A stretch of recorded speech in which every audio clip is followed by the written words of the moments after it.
Bom dia, moçada! Tudo bem com vocês? Aqui quem vos fala é o professor Eugênio Bastos, democratizando o ensino da geografia.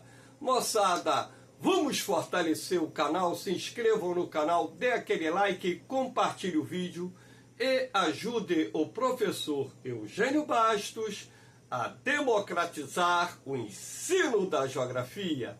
Moçada, no nosso encontro de hoje, eu irei falar sobre as notícias que foram publicadas durante essa semana a respeito das previsões de chuvas bem acima da média no deserto do Saara.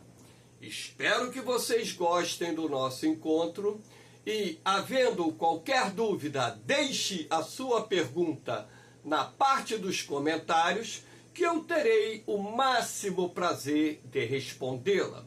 Então, moçada, nada melhor do que começar esse encontro mostrando essa imagem de satélite que identifica a presença de algumas células de convecção sobre o deserto do Saara, tendo como, por exemplo, em destaque essa grande célula formada por nuvens do tipo cúmulos-nimbus, que são nuvens de grande crescimento vertical, responsáveis por chuvas fortes, acompanhadas de descargas elétricas e rajadas de vento.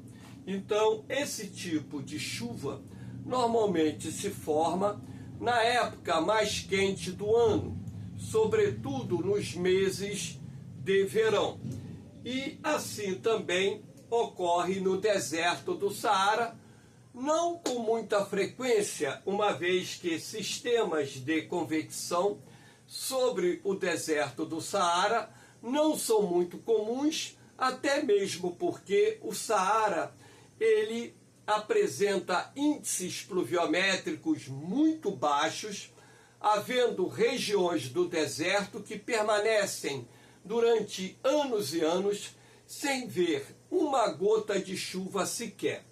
Mas, sazonalmente, de tempos em tempos, não existe um padrão definido na escala temporal, que fique bem claro isso na cabeça de vocês, mas de tempos em tempos nós temos anomalias climáticas que acabam promovendo chuvas muito acima da média no deserto do Saara. Então, as notícias que foram publicadas pelos meios de comunicações ao longo dessa semana indicaram que em diversas regiões do deserto do Saara as previsões é que tenhamos chuvas acima de 1000% da média histórica. Claro que, de repente, você pode me perguntar, mas Eugênio, cara, se tem áreas do deserto do Saara que permanecem anos sem chuva, 1000% em cima de nada é nada. Não é isso. Nós temos que levar em consideração que boa parte do deserto do Saara tem chuvas que oscilam entre 25 milímetros a 100 milímetros por ano, às vezes até um pouco mais, dependendo da região. Então, por exemplo, se você colocar 1000% em cima de 25 milímetros, você tem um índice de 250 milímetros. Se você botar 1000% em cima de 100 milímetros, você vai ter um índice de 1000 milímetros, que é típico de regiões tropicais subúmidas. Então, nesse caso, ou nesses casos, você tem, de fato, esse percentual que está sendo apresentado pelos mais renomados institutos de meteorologia do mundo. Então, o que eu vou fazer aqui é mostrar a vocês o porquê dessas chuvas sazonais que ocorrem de tempos em tempos no deserto do Saara, com índices muito acima da média. E espero que vocês gostem desse encontro. Havendo qualquer dúvida, deixem suas perguntas na parte dos comentários, que eu terei o máximo prazer de respondê-las. Lembrando que essa aula está sendo gravada no dia 31 de agosto de 2024. Então, como eu disse, nada melhor do que iniciar essa aula mostrando aqui a presença de várias células de convecção formadas por nuvens do tipo cúmulos-nimbus sobre determinadas áreas do deserto do Saara. Lembrando que essa imagem é uma imagem de satélite, sendo assim, podemos assim concluir, que as áreas que estão sendo atingidas por esses sistemas de convecção registraram nesse momento chuvas pesadas, chuvas fortes, acompanhadas de rajadas de vento e descargas elétricas. Aqui nós temos essa imagem do norte da África para mostrar a vocês a região do Saara. O Saara, essa área aqui que sobressai na tonalidade amarelada, onde você pode perceber a ausência de vegetação. Então, através dessa imagem de satélite, você vê aqui embaixo, a vegetação, que nesse caso é composta por estepes, nas áreas de transição entre o deserto do Saara e as regiões tropicais subúmidas e também as regiões tropicais úmidas da África. E nós temos em algumas áreas onde a maior umidade, a presença de florestas. Então aqui você tem as estepes, que prevalecem no semiárido, na região do Sahel, que é uma faixa de transição localizada entre o deserto do Saara e as regiões tropicais subúmidas e úmidas da África. Nós temos as savanas, vegetação típica das regiões tropicais subúmidas, uma formação vegetal muito comum em boa parte do continente africano, e nós temos as florestas tropicais nas áreas de maior umidade. Então, por que aqui praticamente não chove? E quando chove, chove muito pouco. Quais seriam os fatores responsáveis pela formação do deserto do Saara? Então, eu adaptei a essa imagem de satélite e coloquei aqui 2 centros de alta pressão apenas para simbolizar. Então, aqui nós temos, cortando o deserto do Saara, o Trópico de Câncer. Lembrando vocês que em boa parte do planeta, onde temos a presença de desertos, esses desertos estão localizados entre os trópicos e as latitudes 30 graus norte, 30 graus sul. Nesse caso aqui, nós temos o grande deserto do Saara, que é o maior deserto quente do planeta, podemos assim dizer, e esse deserto tem a sua origem relacionada à presença principalmente de centros de alta pressão atmosférica, representados aqui pelas letras AP, alta pressão, que na verdade correspondem aos anticiclones, que são áreas dispersoras de vento. Então, nas imediações dos trópicos, nós temos em boa parte do planeta, não em todo o planeta, a presença de centros de alta pressão atmosférica. E como a pressão atmosférica aqui ela está alta, consequentemente, você tem o movimento de subsidência do ar frio e seco que se encontra nas altas camadas da troposfera.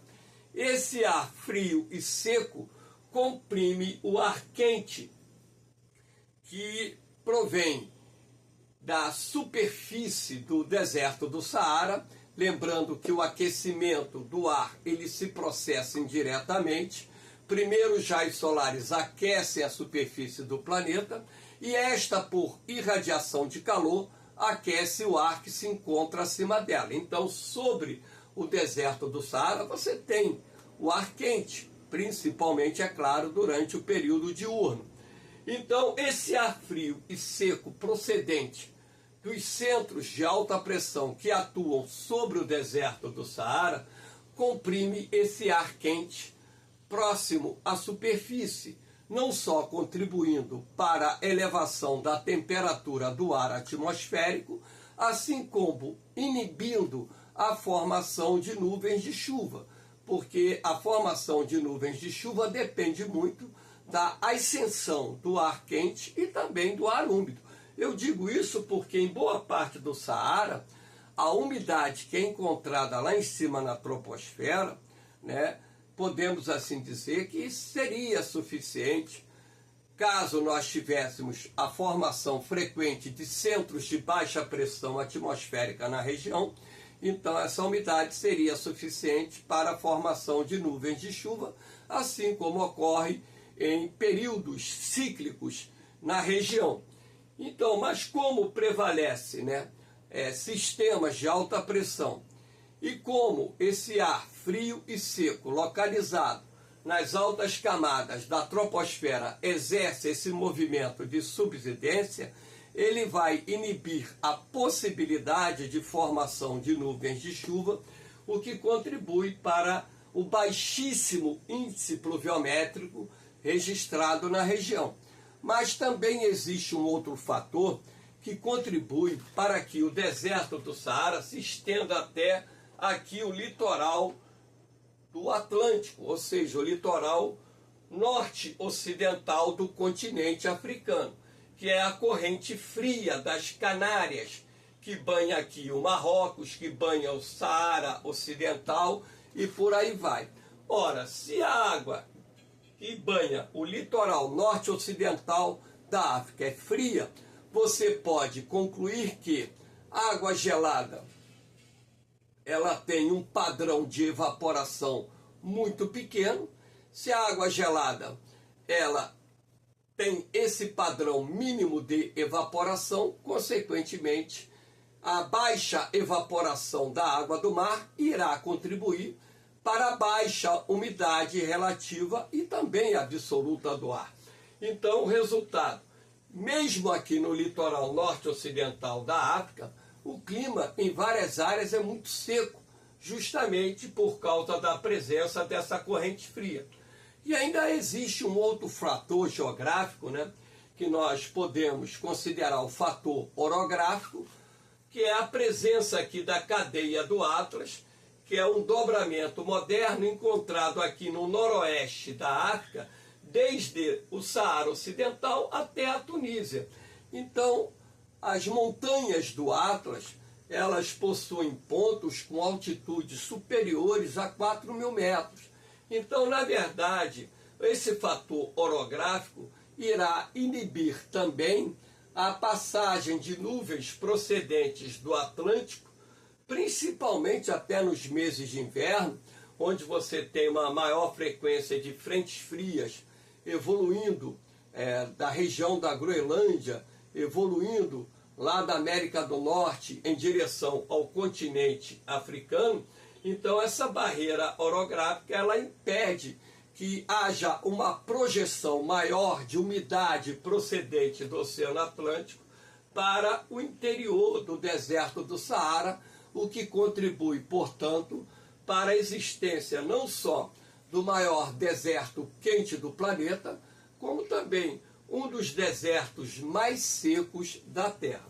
E eu chamo a atenção de vocês que essas faixas brancas aqui ao sul, onde tem a tonalidade verde, a vegetação de savana, vegetação florestal e também algumas áreas das estepes, essa faixa branca corresponde às nuvens, portanto, uma região onde o índice pluviométrico é bem mais intenso. Aqui nós temos, perdão, está pulando aqui, a célula de Hadley, que é importante para que vocês entendam também o porquê da presença ou da formação dos desertos nas imediações das latitudes 30 graus norte e 30 graus sul. Então, a própria dinâmica de circulação da célula de Hadley irá justificar ou explicar a presença do deserto do Saara, assim como outros desertos em regiões tropicais do planeta.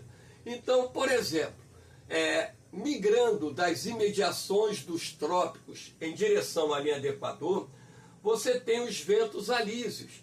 No hemisfério sul, os ventos alísios de sudeste. No hemisfério norte, os ventos alísios de nordeste. Esses ventos são quentes e úmidos.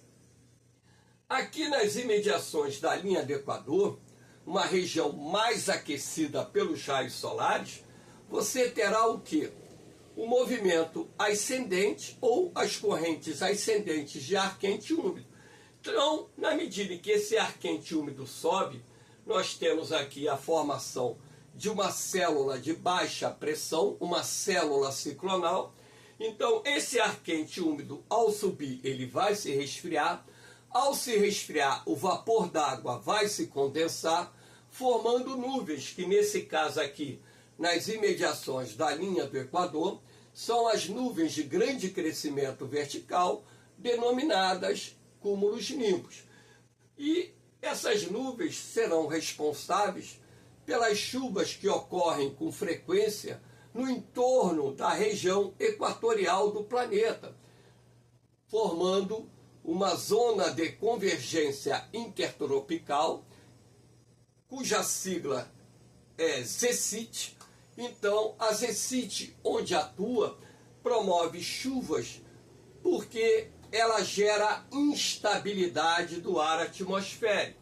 Então, essa mancha branca que está aqui representa nuvens de chuva, mostrando a vocês que sobre o Equador chove com bastante frequência. Agora, o que acontece com esse ar quente e úmido depois que sobe, o vapor d'água se resfria, se condensa, se transforma em nuvens que irão provocar chuvas?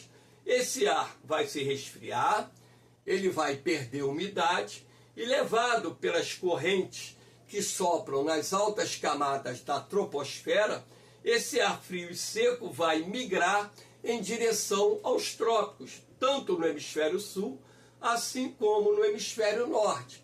Então, na verdade, esse ar frio e seco, ele vai descer nas imediações dos trópicos, dando origem a centros de alta pressão atmosférica, que são os anticiclones, que além de provocar a inibição da formação de nuvens de chuva, também irão bloquear a entrada de ar úmido procedente de outras áreas, razões pelas quais nós temos nas imediações dos trópicos boa parte dos desertos existentes em nosso planeta. Então, mostrar a vocês a dinâmica da célula de Hadley é de grande importância para que vocês possam entender o porquê da existência de desertos nas regiões que se localizam entre os trópicos e os paralelos 30 graus norte e 30 graus sul.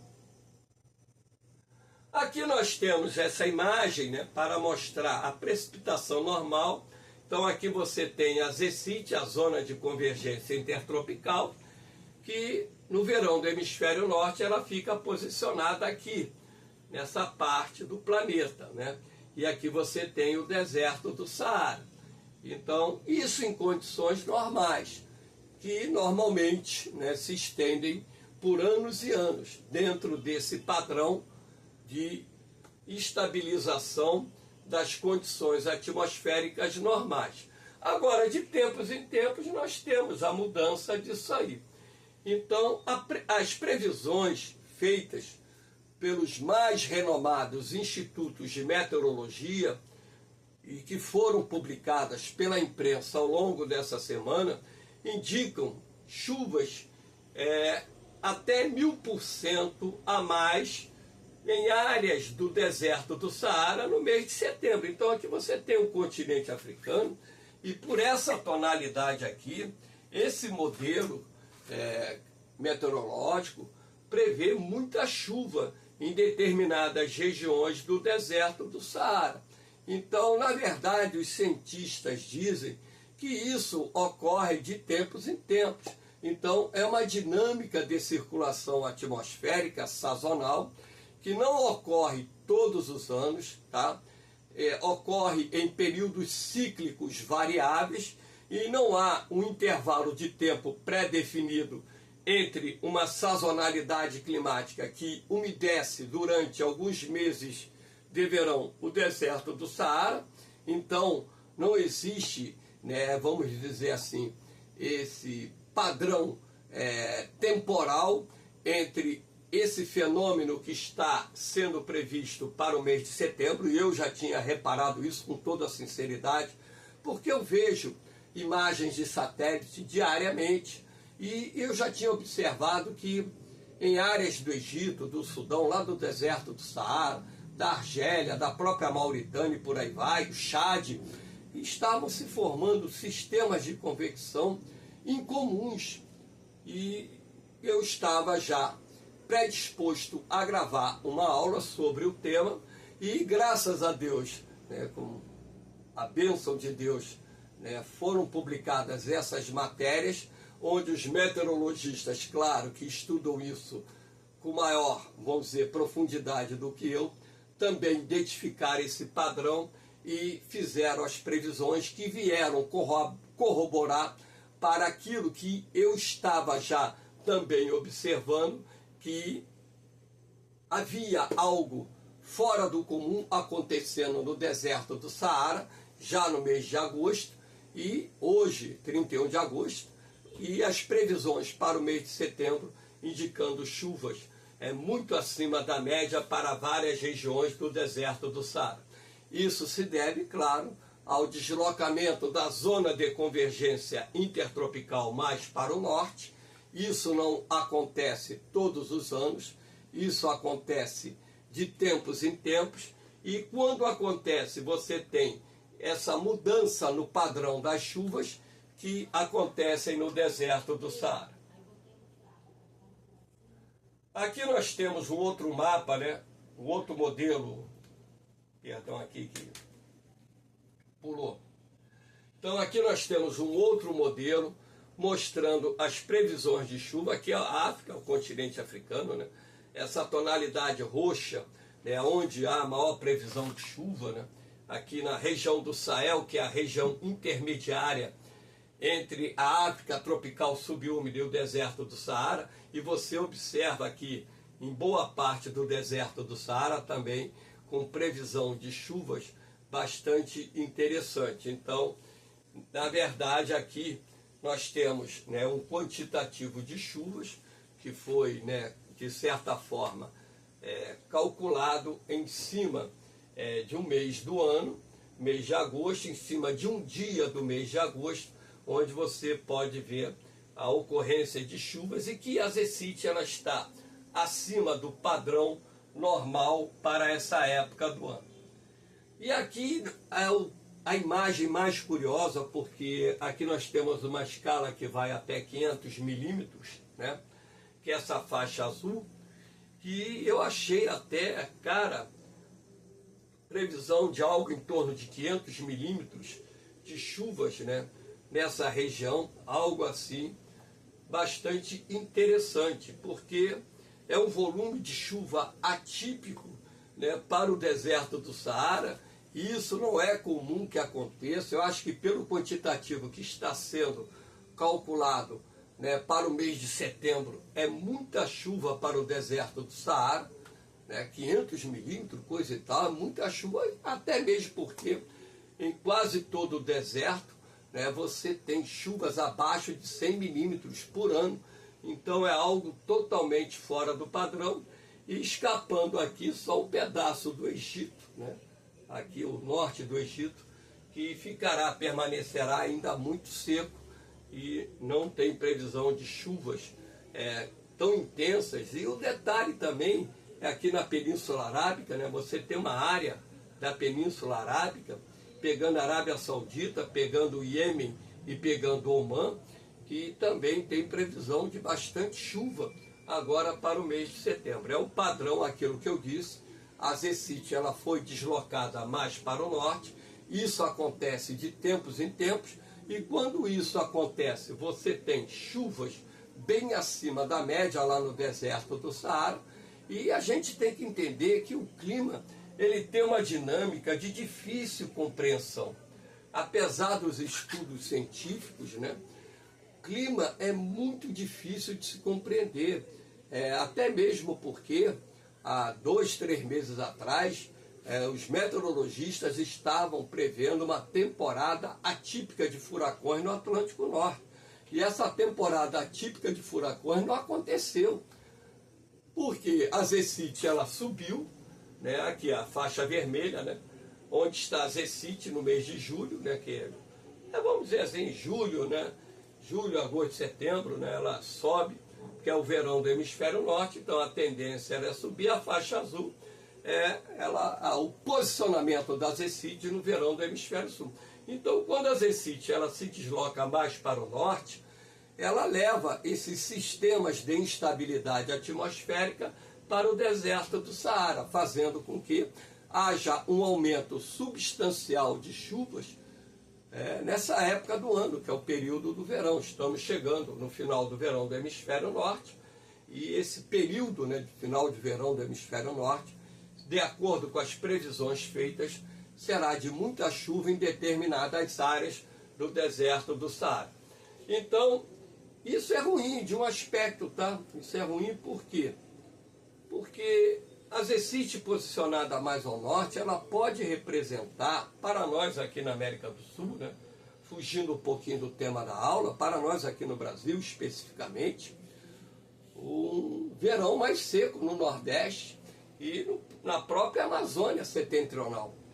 Então, ora, se isso de fato acontecer, nós teremos o agravamento da seca, que aliás, tudo indica que lá na Amazônia teremos a pior seca da história da civilização moderna, e teremos esse agravamento ainda maior da seca nos próximos meses, não só por causa da elevação da temperatura gradual da temperatura aqui no Brasil, mas também pela redução das chuvas que estão previstas pelo fato da zona de convergência intertropical estar posicionada esse ano um pouquinho mais ao norte. Então, isso pode ter reflexos extremamente negativos também aqui no clima da América do Sul. É o que está sendo previsto pelos meteorologistas e por mim, claro, porque eu já há muito tempo defendo essa tese que o posicionamento da Zecite, por ser variável e ter épocas em que a Zecite ela não se desloca dentro dos padrões normais, isso acaba agravando situação de chuvas em determinadas regiões do planeta, em outras regiões do planeta, situações de seca. Aqui nós temos, né? Perdão aqui. Perdão, houve um lapso.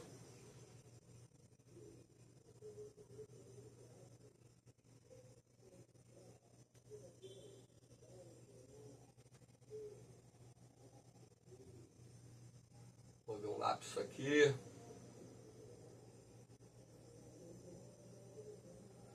Mas vamos lá assim mesmo. Vamos pegar esse finalzinho assim mesmo. Aqui eu peguei essa imagem de satélite, tá? Aqui do continente africano. Essa imagem é de ontem, tá? Eu cliquei essa imagem por volta das 19 horas UTC lá em Londres, né? Aqui eles adotam o horário de verão. Então aqui, na verdade, eram 15 horas. Repare, núcleos de chuva aqui no deserto do Saara. Essa faixa verde aqui são sistemas de tempestade sobre o deserto do Saara, repare. E depois nós tivemos o aprofundamento desses núcleos de chuva. E aqui, moçada, apenas para finalizar o nosso encontro, mostrando aqui, né, a imagem de uma chuva lá no deserto do Saara, né, as nuvens, a imagem de chuva aqui no deserto do Saara, enfim. Então, moçada, eu espero que vocês tenham gostado, né, do nosso encontro, né? Dê aquele like, fortalece o canal, porque o canal GeoGênio é uma plataforma de ensino, não é um canal comercial, não foi criado para o professor Eugênio ganhar dinheiro no YouTube. Minha meta agora é alcançar, estamos perto disso, 5.000 inscritos. E para um canal criado única e exclusivamente como plataforma de ensino, para democratizar o ensino da geografia, eu estou mais do que satisfeito com aquilo que eu estou, nesse exato momento, encontrando a nível de receptividade no canal Geogênio, que fique bem claro isso, a receptividade muito grande, enfim. Então, moçada, amanhã eu estarei gravando uma nova aula sobre a Zona Econômica Exclusiva Brasileira, que foi ampliada. A ONU já aceitou a reivindicação brasileira e eu vou falar sobre o mar territorial brasileiro, a Zona Econômica Exclusiva, que foi ampliada, agora tem cerca de 5 milhões de quilômetros quadrados, e estaremos novamente juntos a partir de amanhã. No mais, moçada, um beijão no coração de vocês, um forte abraço, fiquem com Deus, eu vou, mas eu volto, hein? Fui!